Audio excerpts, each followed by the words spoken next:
The following program may contain strong language and mature content. Viewer discretion is advised.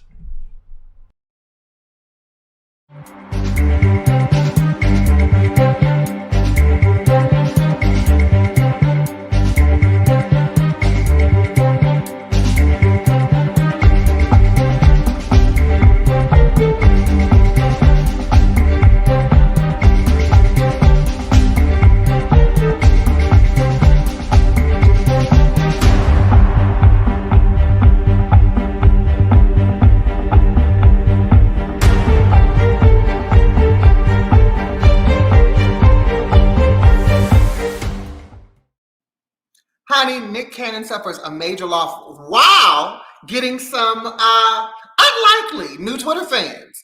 Stevie J is asking for spousal support, and Faith Evans said, hell no.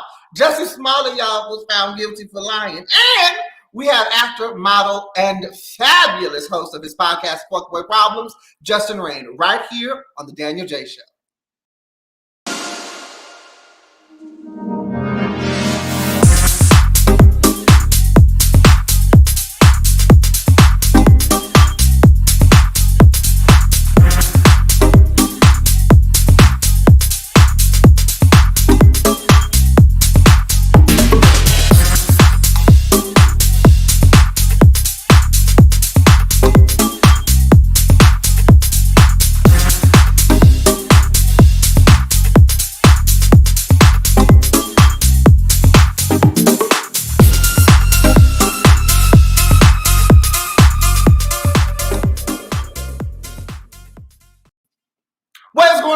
It is your boy, your host, Danyol Jaye. You are watching the Danyol Jaye Show. Child, we got a lot to get into. And first and foremost, we got to start off on a somber note, okay? Nick Cannon done got on his show and done said that he done lost his child, okay? Apparently, his 5-month-old son has passed. He apparently had a very rare form of brain cancer. There was a tumor that basically put pressure on the baby's head or brain, and he passed away, unfortunately. He made this very public and very known on his talk show. It was in a very emotional clip that I saw, and I don't know how he could have done that. So my condolences goes out to Nick, to the baby mama, whose name I don't know, honey, charge it to the heart. Charge it in my mind, not my heart. But condolences to the family, the parents, everybody involved, because I cannot fathom what it's like to lose your 5-month-old in that way. And then not to get your black ass on the show and do a fucking show. So, I mean, bravo to the professionalism, because I don't know that I would have been able to do that. But in other news, as Nick Cannon is concerned, Twitter is Twitter, because there have been images of Nick Cannon's baby making tool all over the timelines. And look, allegedly, supposedly, it's supposed to be Nick Cannon. The jawline looks just like his. But let me tell you something, and I'm probably going to hell for putting these two stories back to back. But if that is Nick Cannon, and he is working with what we saw, God bless you, sir. You have as many children as you want. I know a couple of people that wouldn't mind babysitting your kids in their stomach. You know, I might be one of them. I don't know. I'm not saying anything. I'm just putting it out there. But my God, it was rather, it was rather. But all of that aside, Nick, we here at the Danyol Jaye Show and Pyro Media Network, we send our condolences to you. Like I said, I can't imagine what it is to lose a child, let alone a child that is only 5 months old. So I hope that you guys take time to heal, to grieve, and to process the things that you need to process. Moving on, honey, Jussie Smollett. Can we talk about him? Jussie Smollett was found guilty for falsely reporting a hate crime. And according to CNN, this is the article, it says Smollett's attorney says he respectfully disagrees with the verdict and will appeal. And that's fine. You can do all the appealing the fuck that you want. Apparently they put his ass on the stand, and that is really what fucked up Jussie. Because once you put the person on the stand, the judge can kind of get a sense of who you are and what you're about based on what you say. And being that Jesse got up on that stand and started talking and the jury didn't believe a goddamn thing that he said, the judge now has to take that into consideration. When, in my opinion, John, your defense attorney should have shut your ass all the way. I would have never let your black ass on the stand to talk about this shit. I will say, and this is no laughing matter, I know that this is his real life, but baby, look here. I'm gonna hurt somebody's feelings when I say this. You aren't that great an actor to be able to get on the stand and convince a jury and a judge that you was innocent, baby. It just, you not no Academy Award winning actor like that. And I just think that you would have been better had you just shut the fuck up. You should have just sat there and let your lawyers do all the lawyering, because that really fucked you up. Now, according to the documentation, this particular what he's been convicted of, or what he's been found guilty of, is a felony, and he's looking up to he's looking to pay a fine of up to $25,000, as well as jail time of up to 3 years. Now, there are a lot of people saying that because he's a celebrity, because of who he is, he might not get that 3 years. He might be put on probation, but he is gonna pay that $25,000 fucking fine. And I mean, I saw, somebody told me that there was a meme out in the world that said, Jesse, we're so sorry about this verdict. Don't beat yourself up over it. And wait a minute. Oh, that tickled my spirit. It did. It tickled my spirit over by my kidneys. I just, my Shanta Plus Supreme over by my kidneys, it got tickled and it just hollered. Don't beat yourself up. Oh, baby, that's whoever posted that. Maybe it's a little too soon. It's a little too soon for that. Jesse, I don't know what the fuck to say. I mean, some people feel like your acting career after this is over. Some people feel like you need to go ahead and call Raheem and ask him for a spot on his OnlyFans, because where'd you getting this $25,000 from? I mean, that's really just the question. But you know what? Court is not about what happened, and that's what we need to realize. It's about what you can prove happened. And when you get your ass on the stand and you can't have your story straight, and you couldn't convince 12 motherfuckers, like not 1 or 12, you could, or 13, or however many of them motherfuckers is off to the side watching your black. You couldn't convince that near one up. Oh Jesus, my God, my God. Stevie J, honey, him and Faith Evans, now y'all know they filed for divorce, but here is the tee-hee-hee. This motherfucker is asking for spousal support. This raggedy little bastard, this Splinter Ninja Turtle looking motherfucker is asking for child support. I mean, for spousal support. And Faith Evans said, hell no. She's asking for she said, hey, absolutely not. We are in the same business, and neither one of us got a #1 hit on the records right now. I ain't paying him shit. I want to be able to leave this marriage with what the fuck I came in with. That's what she's saying. But here's the oddity in this story. The paperwork that was filed by Stevie J says that they have been separated, I want to say like somewhere in October-ish of this year. But baby, Faith's paperwork says they've been separated since May of 2020. That was a whole last pandemic.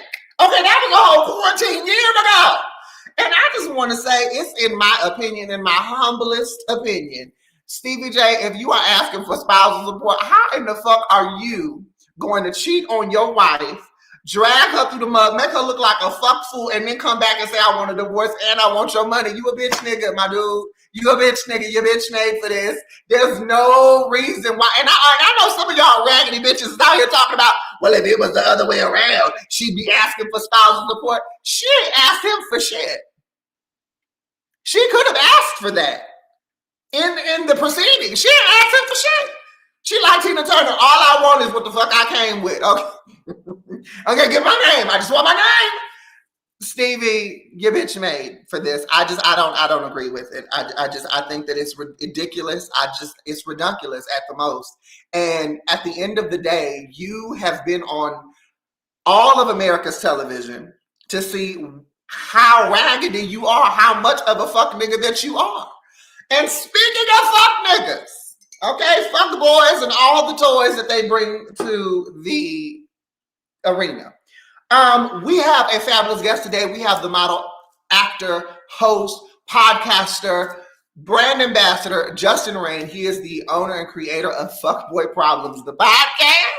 And so we are going to take a quick break, but when we come back, we are going to get into his conversation. We're going to talk with him about all the things that he has going on in his career, his branding, a little bit of his love life, and y'all going to get to see this fine-ass black man that I get to call my friend. So stay tuned, grab a cocktail, go refresh your cocktail, honey, cuddle up with somebody because you are watching the Danyol Jaye Show. Stevie, go get your own fucking money, child.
And welcome back to the Danyol Jaye Show. We have a fabulous guest. Now, I want to let you know that I first met this individual. I believe we met on Clubhouse. Back when Clubhouse was popping before Android users got on. No shade, but shade.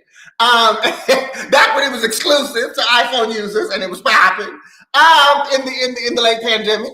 And he had such a wonderful energy. He had a personality to die for. He was gorgeous. And he just had a wit and an intellect that you just left you wanting more. And he hit me up and said, hey, I have a podcast. I want you to be a part of my podcast. And I was like, I don't know about doing a podcast. But I did the podcast, and it was an incredible experience. Not only is he the creator of FuckBoi Problems, which is a podcast that talks about the issues that we go through dealing with fuckboys, but he is also a model, a brand ambassador. You can see his face on several campaigns, one of which is Upcircle Beauty, as well as the Clean Skin Club. Try to say that 3 times fast. He is all the way in New York right now. I met him when he was living at least near Los Angeles. But I want to introduce to some and present to others the fabulous, the phenomenal Mr. Chocolate himself, Justin Rayne.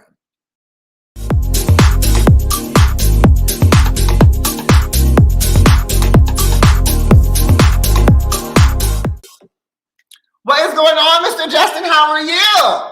Hey, how are you? Oh my Awesome and God. amazing as always. Hey, beautiful. I just want to say, as always, you look phenomenal. Your skin Oh, is on the glow of the gods. You are doing it for all of the children, the ladies, the lords, all of them. All of them are I bowing did down this to your just skin. for you. I got some gift for you just for you. Oh my God, no. So I want to jump right into this line of questioning. So you have been doing what you do for quite some time. And I don't think that a lot of people know all of the facets that make up who Justin Rayne is. So what is your first passion? Like, if you were to say, you know, this is Justin Rayne first, what thing do you gravitate to? Are you the host? Are you the actor? Are you the model? Are you the brand ambassador? Who is Justin Rayne? I mean, I probably would say like I'm the host, or I don't know. Yeah, probably the host first and foremost. But really, it's just about presenting it to people. Period. I don't mind whether I'm hosting on my podcast. I feel like I'm hosting whenever I'm doing live events, when I'm doing philanthropy, when I'm fundraising. I think anytime I'm able to go out there in front of a crowd and perform and actually connect and interact with you on a on a person to person basis and be able to create an experience, whether that be sonically, whether that be physically in person, whether that be emotionally, however way that is. Sometimes it's inspirational, now with my skincare and all the stuff I'm doing there. People redefine their shine and help, like evaluate how they look at their skin. I think any way I can try to host and just, create a connection through people. Now, one of the things, obviously, like I said, that I know you for is for your podcast, which is FuckBoi Problems. Tell Mhm. us how that podcast came to be. What urged you to want to create FuckBoi Problems? Through my mess, okay? Through my mess of me wants some on healing for my, I wanted peace, okay? I wanted peace in my heart and I wanted it now. That's that white woman says in that clip. If you've ever seen it on the internet, but no, my good friend Kayla, she was sitting around. We were at work at the time. We were coworkers. She was starting her podcast. It's called the Wellness Glow Up. If you're a woman or a woman of color interested in health and wellness, you should definitely check her podcast out. But I was just helping her flesh out her ideas for her podcast. And when you're talking to your friends and they're like, well, and you're giving them all this advice and you're like giving too much 2 cents and they're like, "Well, bitch, you can do your own." And That then, part. yeah, and then she was like, "Well, what would you do?" And then I started coming up with all these different ideas. She was like, "Let me talk about how you been a fucking boy." And then it was just on my heart from that Friday up until like the next weekend. And I was just like, "Okay, I'm gonna start doing this." And then I just started putting the pieces together, starting like January 2018, and then it just came from there. And of Now, course, like I said, it was you, accountability. I have seen the promotionals. I have listened to the podcast. I've been on the podcast. I keep doing this like You I still got here, have. but I don't. Ah! And everything is done on such a phenomenal level. Like it's so top tier. But you, just before the show, were saying that this is just all you. This is you and a camera and a computer doing what it is that Well, you it is do. not all me. I have Okay, a well, let's get into small, that. small, Who's the I have team? a small, I mean, I have a small team of people. For me, everything comes through dreams. Everything comes through vision. So I set intentions when I start thinking about what I'm going to do. It may come through a theme. Like each season is a different theme. So what a lot of people don't know, or sometimes they miss like those details. I'm a huge detail person. So what a lot of people don't know is each city, each season is a different city or a different like LGBTQ hub. So like New York was like based around New York. So I really pulled like the main cast of stories were New York people. So it was about stories about fuckboys and their experiences based there. Season 2 was all about Los Angeles. So the colors were beachy and bright and poppy and happy and very like kind of tropical. And then of course the cast was from LA. And now while we're in season 3, it's based in Atlanta. And I wanted to kind of have like that love Joan, like hot like fire type energy. Like some of the stories we're talking about, like Mr. Quick Trip, somebody you met just in a gas station, or like at the let out after a function. And what do you think about a let out in Atlanta? Like these big parties after Pride. So I try to tailor the stories to like all those different things. Now, a lot of But all of your mhm. podcasts, all of your guests, for the most part, are expressing stories of fuckboys that they have experienced. Have you yourself ever been a 75, fuckboy? 25. 75, 25. So we try to at least like 3 or 4 people, they'll pop in each season, actually being a fuckboy. Sometimes people tell stories about them being a fuckboy and having it done to them. And I try to make sure that we at least have like at least a quarter, at least 25% of the stories every season. I try to make sure that we have actually fuckboys. And of course, like I'm a fuckboy. I started season 1 telling my stories about no, I tell the story I tell a whole bunch of stories about me being a fuckboy on episode 1 if you ever want to find out. And then on season 2, we end the season actually with me telling a huge story about like the relationship that transformed me and evolved me into this person I am now and all the fuckboy shit I was doing in that relationship. And then now, Sailor Moon, she's in her new form, as I call myself now. We're just trying to hold ourselves accountable as we heal and deal, and keep evolving. Okay, I want you to But help my viewers yeah, because I'm sure that there are a lot of people watching who feel like they know what a fuckboy is. But for someone yes, who has an yes, entire yes. podcast dedicated to it, how do you define a true fuckboy? A fuckboy is simple. First of all, the first thing I want to go ahead and make clear is fuckboy is a slang term. It's just like use the word bitch. So it has no gender at all attached to it. So that's the first piece of education you have to understand. Anyone can be a fuckboy. any person can be a fuckboy.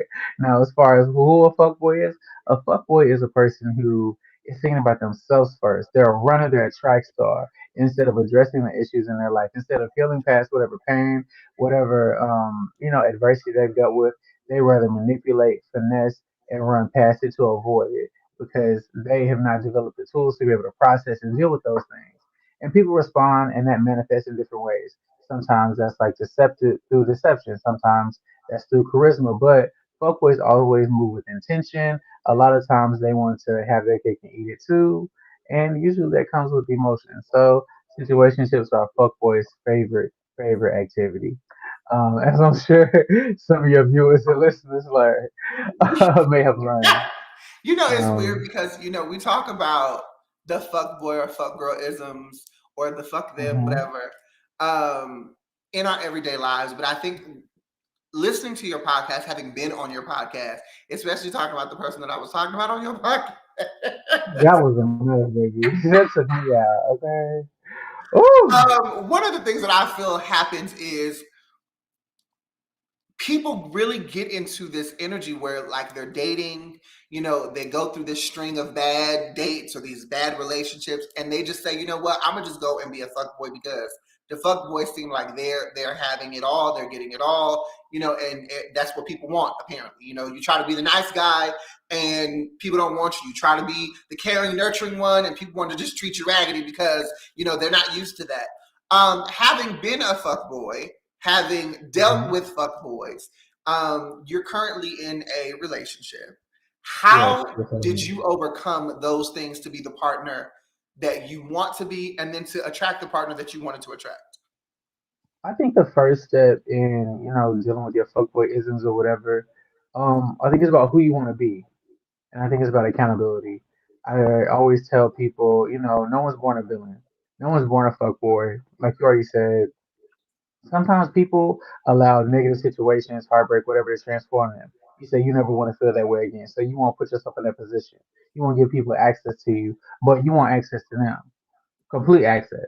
That's not how that works, and that's narcissism. But for me, it was just about each and every opportunity I was in. I was like, how do I want to walk? How do I want to look back at this? What type of integrity do I want to be in, enter into this situation with? And then looking back at it, how will I feel about myself about it? So I had to make it intrinsic and make it about myself. I didn't have to make it about anything external, anything, anything, I guess, that was not connected to me. Because what I found actually through failure was every time I would tie it to job or family or all these external things, it would never work because it was not rooted in me.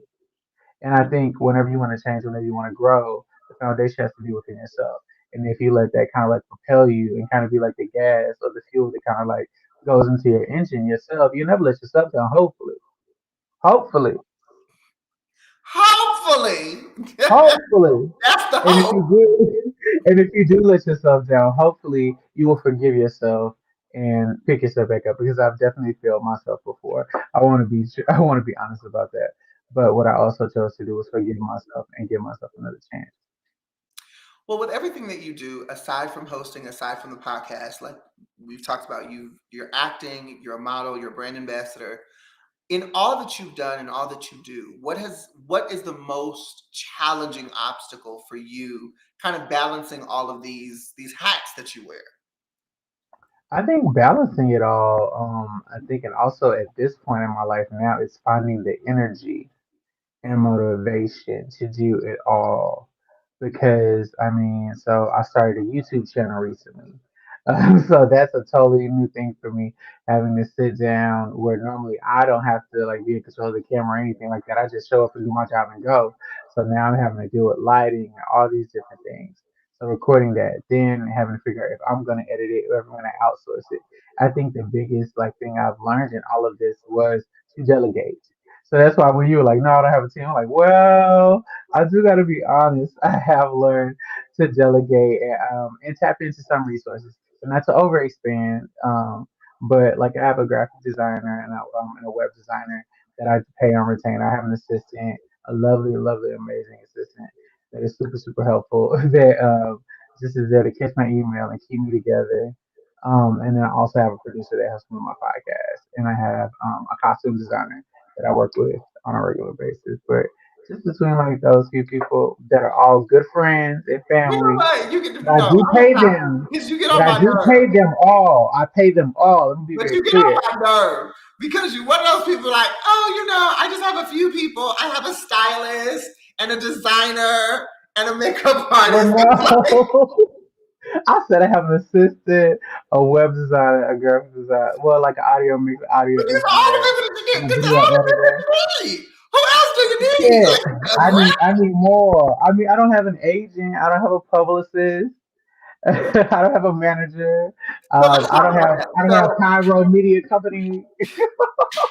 I mean, well, I if don't you have want to be a part of Pyro behind. Video, I mean, I we don't can have. set up a I meeting. wish I had like a machine behind me, so I didn't have to do it all. Because when I say the energy is the hardest part, is because with me being the head and also the tail, that means my success and my failure also hinges upon me. If I'm tired and I'm not motivated, it does not get done. Versus if there was someone to be accountable to, it's so much easier to be accountable to external things than it is to be accountable to yourself. Like it is. I'll be very transparent. Like it's easier to have a person like bark at you. That's why personal trainers work so well versus you trying to just work out on your own. You know what I mean? So it would Well, be great barking to at me just don't like work because start I'm off. liable to cuss you out. Be like, I ain't I doing feel it. you there. Stop yelling There's at a me. balance. Tough love is where you need to stop at. And see, I'll be like, look, don't cut. Every personal trainer that I've ever had, I said, look, I am a hmm Taurus, so yelling at me is the quickest way for me not to do what you want me to do. But I want to go Stubborn. back to something that you said about not having an agent, not having, all of a manager and things like that. So hmm many people in this industry, in entertainment, in fashion, and we are all, at least I was indoctrinated with the idea that you have to have these things to be able to do what it is that you want to do. And hmm we're not gonna lie, having those things does make the job a little easier. It takes a little pressure off of you. But one of the things that I've noticed about you and your brand is that you have been able to create, to produce, to execute some amazing content on your own. What advice do you have for people who may not be creating the content because they're so worried about trying to get the agent, trying to hmm get the manager, trying to get the booking agent? Like, what advice would you give to that person who's holding off on their creation because they're trying to get their hmm team together? Well, I will tell you the same thing that's been told to me, and I'm sure you've been told as well. It's never going to be perfect. There's never going to be the right day. It's never going to be. You're never going to have everything come to you together in a perfect bubble. That's not going to happen. But what you are going to have to do is take a risk on yourself. And I believe when you really believe in what you're doing, you'll take that extra step. But as far as trying to put their team together, figure that out. I always say, and what Issa I follow a lot of what Issa Rae said in all these interviews. So I would definitely go watch everything Issa Rae did because that's definitely where I started with some of my inspiration. But she just talks about looking in your inner circle. I would definitely encourage each and every one of you all to look into your inner circle, see if you have any friends that have creative talents, creative resources, skills that are transferable. Can you all do favors for each other? For me, I rewrite like my costume designer. He gives me a discount, but I handle all his website and all his writing, and I help him put together like his media plans, and we trade off like that.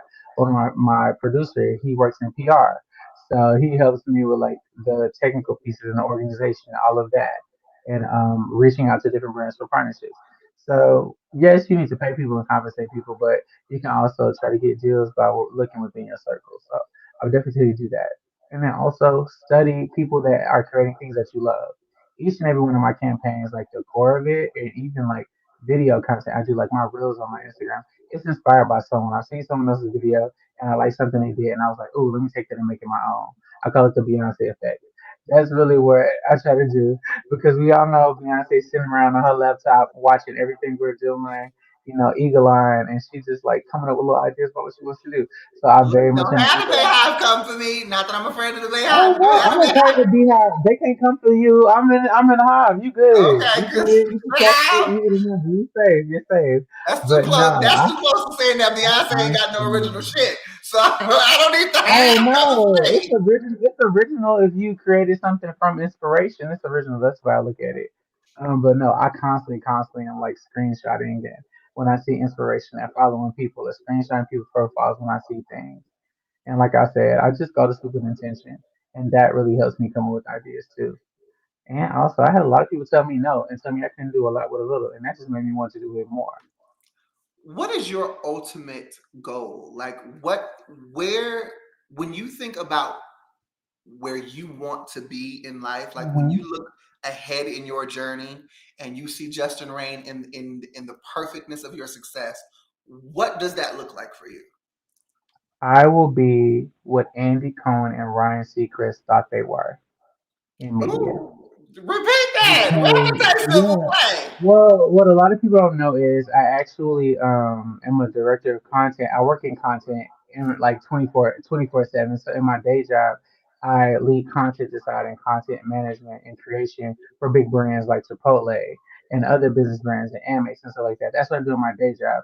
So being able to take those skills and transfer them and apply them to my brand is very easy. It's just about not having the money and the resources, but I have all the ideas. um, but no, I feel the vision. I feel the momentum. I'm in a really big partnership right now. I can't announce with two or three huge businesses in media, but I just started this partnership with them and this influencer management company. But yeah, that's where I see myself creating content, working for a media brand, working for a TV brand, or something like that, helping them also create the content, not, and then also being able to be in the face and being able to host my own content too. But yeah, I love creating stories. I love helping people develop their own stories too. So I think that'd If be you it. could have a mentor, living or dead, Mm-hmm. to just kind of sit with you and have a conversation, who would that person be? Mm. Mm. Not too A much pressure. Come mentor. on. I know, no. Well, I'm thinking very intently. I'm thinking very intently. Now, I'm going to assume based on what I know about them and how they are. I'm going to say Oprah. I mean, I'm going to she's a say staple. Oprah. She's a staple. I mean, no, she's a staple. Well, I only say just because of what I want to do and the questions that I would have. She would be the person that will probably provide me with the most actual like information that I could use and resources. Because I feel like some people like in media, when you get up there, they just want to talk the big talk, and you don't really get any like support, or it's just like, hey, nice to meet you, email back. You don't get anything from there. But I feel like a conversation with Oprah, and from conversation, I've actually had a conversation with Oprah before when I worked at Hearst magazine. But yeah, so I know the kind of person she is. So Oh, I just, I spoke to Oprah before because I used to work with her. Like well, the things that you no. have I used done. to work in I used to work in fashion, so I started a bunch of people. I started Victor Cruz, all kind of people. Selena Ebanks, yeah, You know what? We are going to take a break because we got to pay these bills. But when we come back, we're pay going to the have more with bills. Justin Rain. We're going to talk about his brand ambassadorship. We're going to talk a little bit more about his acting and how he got involved in that. So stay tuned. Go refill your cocktails, honey. We'll be back with more The Daniel J Show right after this.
Welcome back. You're Hey, watching The Daniel J Show. I'm your host, Daniel J, and I am here with the fabulous, the illustrious Justin Rayne of FuckBoi Problems podcast. Now, in addition to the podcast, in addition to being the entrepreneur that you are also an actor, you are a model, you are a brand ambassador. How did you, I want to know how you got into acting? Like, when did you first know that acting was something you could do and wanted to do? Oh my gosh. Well, I went to performing arts school in high school back in Arkansas though. All right. Y'all already Yeah, get but I mad when we was say Arkansas. oh my gosh, yeah, no, they get on my nerves.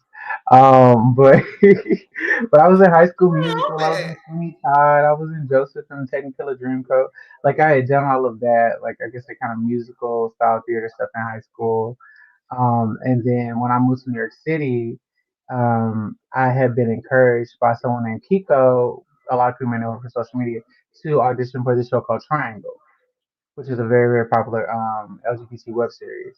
And I was like, well, like I miss acting. I want to try again. So I just gave it a shot. And then from there, I got cast as Christian, and it blew up. And then there was like, people love the couples together and all of that stuff. And social media takes its flight through the years. But oh my gosh, that was like 8 years ago. Oh my gosh, It's funny because I was yeah, watching 8 years your ago when acting you reel. started. I was watching your Hmm. acting reel and I saw someone else that was in one of the series that you was working on, Donnie. I actually know him in real life. So I was like, oh my God, it's such a small world. All these people knowing Yes. each other. Now, are there acting Hmm. roles currently that you like? Are there shows that you watch where you go, I could have played that role better? What was it? I was watching something recently. Hmm. Because I know it's a lot of shit that I watch and I'm like, I could have did so much better than that. Oh. Ah, oh my gosh. What else? See? I mean, I feel like in Dune, I was watching Dune, that movie Dune. I was Okay. over there. Yeah. Do you think that? Okay, I'm asking. This is gonna be so Mhm. shady. I am No, sorry this to is all of the shady. fans of this show, but I'm gonna ask the question anyway. Mhm. So there was a show called P Valley. Oh, Uh, P Valley. Yeah, I could be in that show too. Yeah, really I so feel easily. like you could be in that show. I feel like you Yeah, get ripped yeah, in that show. yeah. I could have been Diamond. I would have really loved to play Diamond. Because I feel like the dude that plays Diamond now, he's kind of whack. Like, he's just light skinned. Like I feel like he does okay, but I feel like it's just like that standard like light skin Okay, now which folk, one is like not? with a That's not. beard. What's his name? Tyler Lampley. That's not him, right? Yeah, yeah, yeah. That's him. Oh, but he's so fine. But see, or do you want talent or do you want beauty? Not to say that you can't have talent and beauty, but I mean, what's more important? But you know what? I'm an old school actor. Like I come from the school where I would rather you have the chops than have the look. That's just me. And we know that there are a lot of male actors who are nice to look at, and you look at them on screen and you wonder how they got this job, and then you look at their body, the scene where they have no shirt, and you go, "Oh, I get it now." I was recently at Mhm. something for oh my god, I forget what production company it was, but they were doing like a table read or whatever, and there was a guy there from Insecure, and very great looking guy, very amazing, and I was just, but watching him in this table read not be able to Mhm. act, I said, how in the hell did you book Insecure? But then he's 6 foot, Yeah, I mean, there are got a tons. nice I mean, body. It makes there are tons sense of people. I mean, to there are me. tons of people. So Yeah, moving on, in regards to your modeling and brand ambassadorship, you are currently with quite a few brands that yeah. you do promotion for, and a lot of it is skincare. Two of them is Upcircle Beauty and Clean Skin Club. Tell me how you Mhm. got involved with those two partnerships and how those opportunities came to be. Yeah, well, Clean Skin Club, I actually work with them. They make cleansing towels, which a lot of times people don't know that like the hand towels that we're using are like I guess like the wash rags. Let me use nigga terms. The wash rags that we use, the wash rags that we use on our face. Those are not really hygienic. Once you wash them, you can your dead skin cells. You're still having dirt and grime and things like that still on the towel. So these actually they exfoliate, they get the dirt off, and they don't transfer. And a little trick that I do is you can get like a 50 pack for like $35. I can get the extra large pack. I cut them in half, and you can use two. You can use one for two because you don't. They're really big, so you don't really need them for that. And with my code, you can get 20% off. So you can just go to that little link right there, linktree/system at the top, and you can just click that link that says Clean Skin Club for 20% off. And Upcircle Beauty. Promotion. If you go to Justice Linktree, you will see all of the you will see the Clean Yeah. Skin Club there. If you click on it, you will get 20% off using his code. Okay, but those are hacks that I think a lot of people don't really consider, especially when they look at like brands that they would consider like expensive brands that aren't necessarily the brands that you can get in CVS. Mhm. But I like that, honey. Just get the 50 pack, cut them in half. Instead of 50, you got 100. I love it. So how did Upcircle Mhm. Beauty come to be? How did that opportunity present itself to you? Upcircle Beauty just reached out to me. Like I was telling you when we were on break, I've been manifesting about 6 months ago that I wanted to start shifting to into brand partnerships as an influencer. I wanted to restart that phase in my content career again and really take it to like a place of monetization, like past just getting paid for like sponsored posts. And with that, I started reaching out to every brand that I wanted to reach out to. And Upcircle actually they reached back out to me and they were like, "Hey, we have these products. We really love for you to try them out and make some content if you like that." And then we just decided to partner together. And then they were like, "Hey, so we want to make this a recurring deal." So then, we made like an affiliate code. And then from there, like I said, so many other brands came about just from me doing a bit of work, doing some math, taking the time to structure like a proper introductory pitch, and then sliding in the DM with my stats, my information, and my rates, and really put my best professional foot forward. And you would be surprised. I would have never imagined that I would have been able. I just went down the list to you before. I never would have imagined that many I would be working with before the end of this year. When my prayer to God was just, please let me just get two. And now you So have how many? yeah, God multiplied that like tenfold. So blessings, blessings, blessings. One of the things that I've always wanted to ask, especially for people who do brand ambassadorship, what are some tips that you can give for people who want to do it? Because I know that there are some people who say that they want to be a brand ambassador, but they don't really Hmm. understand what that entails. They don't understand like what goes into representing that brand. So Hmm. what would be like the top five no things to do when you are a brand ambassador, and what are like the top five things to do if you're trying to be a Of brand ambassador? course. I would love to share. Okay, so let me start with like I guess like the top five no things to do. No, don't DM them prematurely and just at them. I would say don't don't ask don't Wait, ask for repeat that again, because there's some people who just like to slide into that DM and like say, "Hey, I want to represent well. your brand." Let me, let me give you a better caveat. I don't think I personally would not encourage anyone to try to be a brand ambassador or reach out to a brand if you have not done anything previous like that on your channel. So, when I decided I wanted to do skincare content, I had to start putting skincare content on my channel on my own, just pro bono, just doing whatever I wanted to show myself as an authority in skincare. Yes, I already had great skin and I was already known for beauty and things like that, so it made it a little bit more transferable. But I still need to establish myself as like, yes, this is what I do. This is like the kind of content that I make. Because what a brand's gonna do when you DM them, they're just gonna go to your page, and if they don't see any pictures of you in your outfits, or you in boohoo, or you wearing this stuff already, they're not gonna respond to you. They're gonna be like, oh, we're not accepting any partnerships right now. Or they're just you'll see seen, and baby, you'll just be left on red. I promise you, your feelings will just be hurt. So that is a definite do.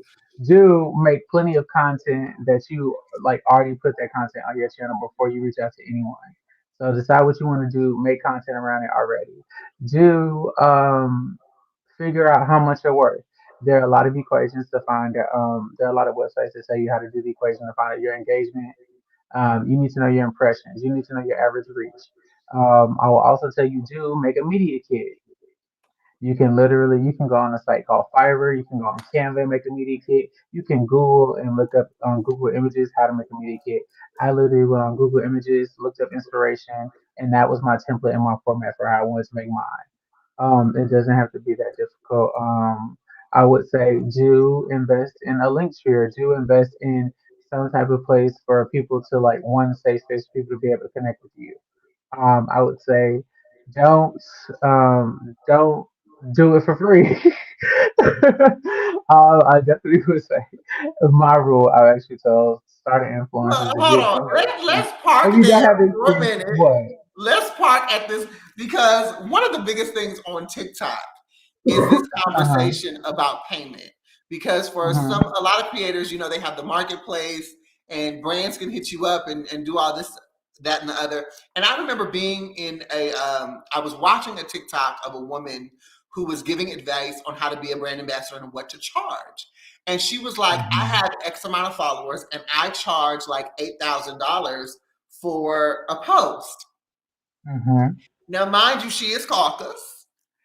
Uh-huh. And the conversation was when it came to folks of color, Uh-huh. that's not always that doesn't always fly. Like they're not gonna look at us and be like, oh yes, we're willing to pay you eight Oh thousand no, they never dollars want to pay you. They never want to pay you. at When I all. tell you, when I tell you the things that I have been asked to do, the hoops, but then you also have to know when to draw a line. So, like I said, I had my prayers. I set my intentions for myself. I created a rule when I first started. I was like, okay, so if it's a big brand or it's somewhere that you want to have start a create a relationship with, what I will also say, do ask for an email. Do ask for a contact.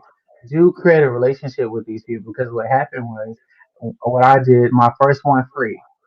Yeah, we'll do something really, really small. I do a small thing for you. I do like a reel, I do a post, a picture, whatever with this product.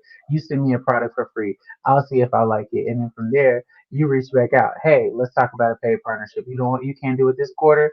Do another do follow up. Um, but yeah, so from that, then you have to figure out your rate. Like I said, you have to go. Just do. You can literally look up your engagement, all that stuff based on your followers and all that stuff.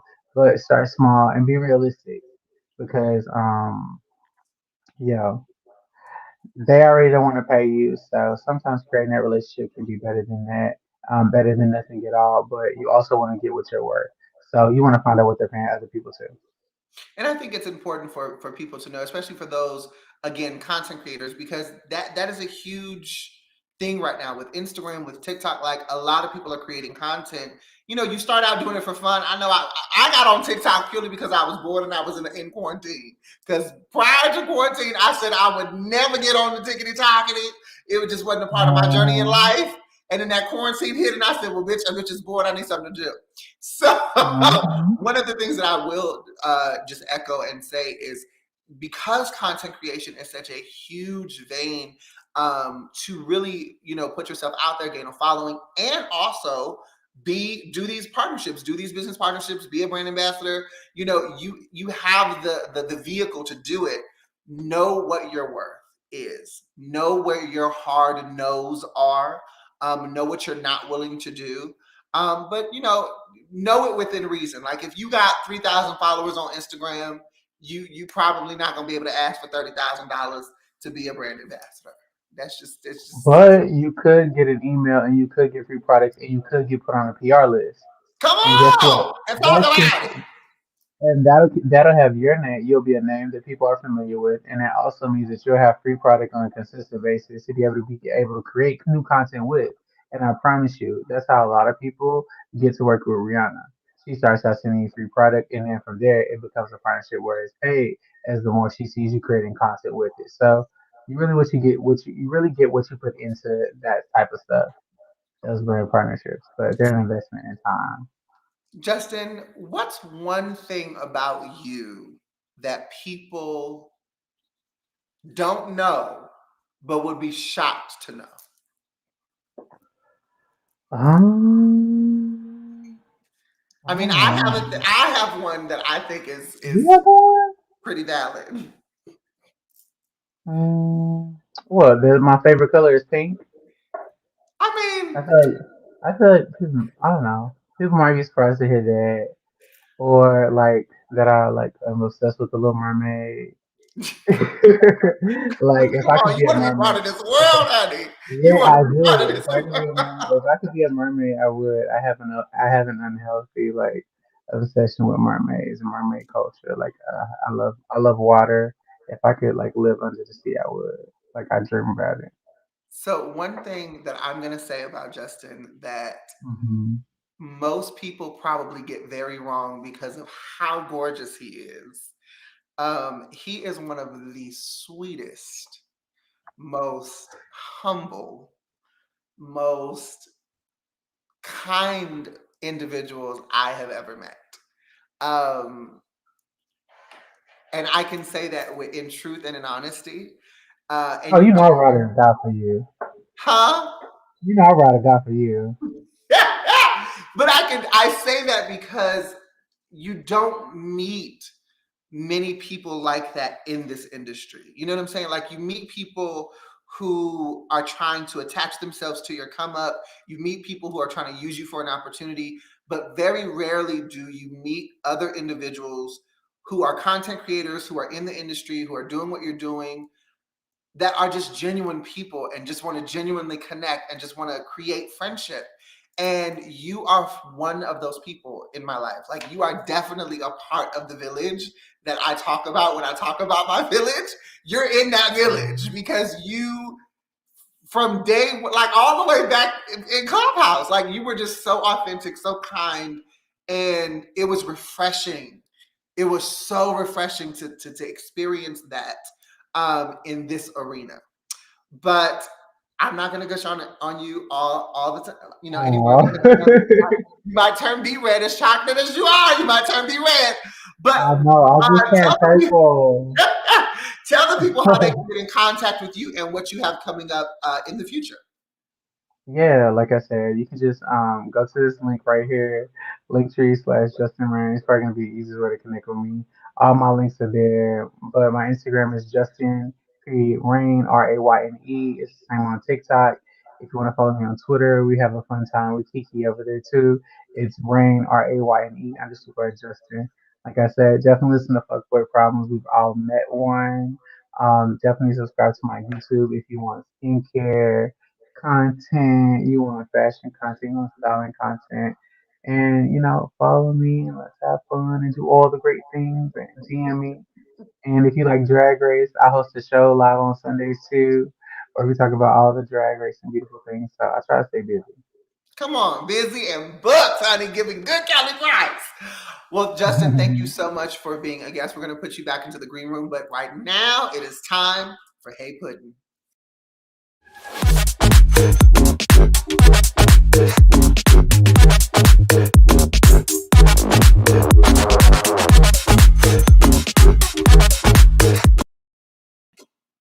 So obviously, I'm bald.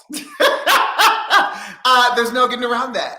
And today's Hey Puddin' is concerning why I went bald. A lot of people have been looking at me going, oh my God, it looks great. You look good with or without hair. You're still beautiful, which is, kind of crazy to me. There are a lot of people, especially in my Black community, child, because we don't do change very well. A lot of people have asked me, do I got cancer? Am I sick? What's wrong? Am I going through a Britney Spears moment? None of that is going on. But this is the message for today's Hey Puddin', and it does link into why I shaved my head. I shaved my head because on my Instagram, I've been very public that I've gone into this deep dive into myself, that I know that there is a new season ahead of me that is filled with blessings, but is also filled with obstacles. And I didn't want to enter that season not having done the work.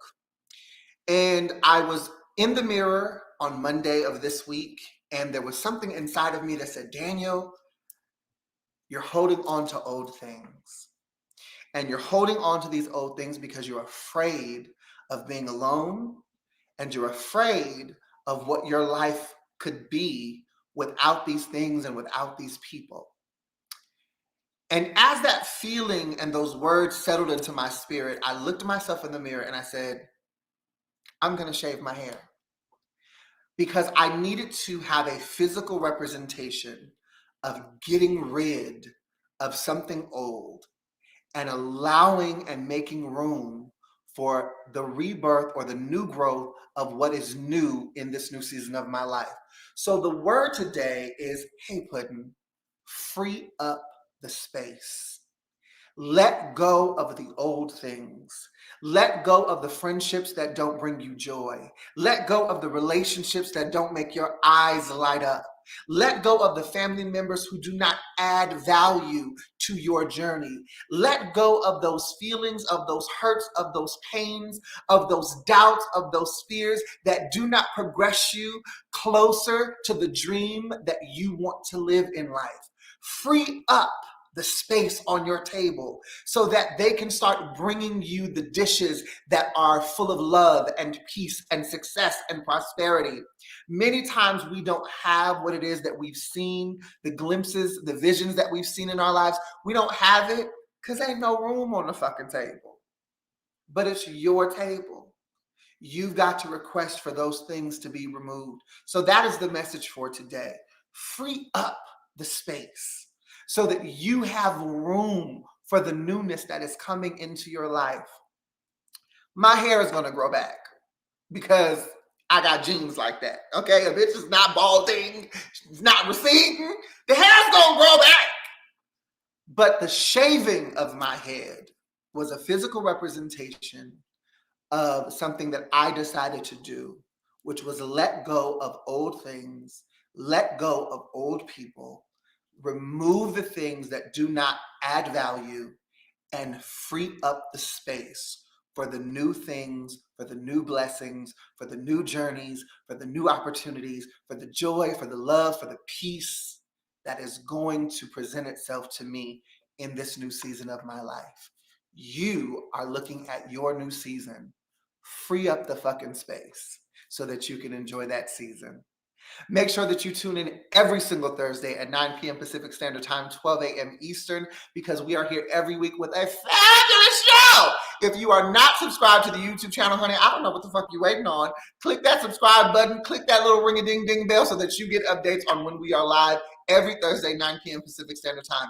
Until then, as I always say, you are marvelous. You are magnificent. You are awesome and amazing in every single solitary way that you were made.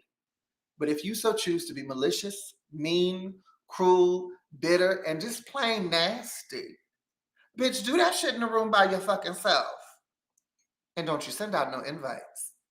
Until next time, I'm your host, Danyol Jaye, and you're watching The Danyol Jaye Show.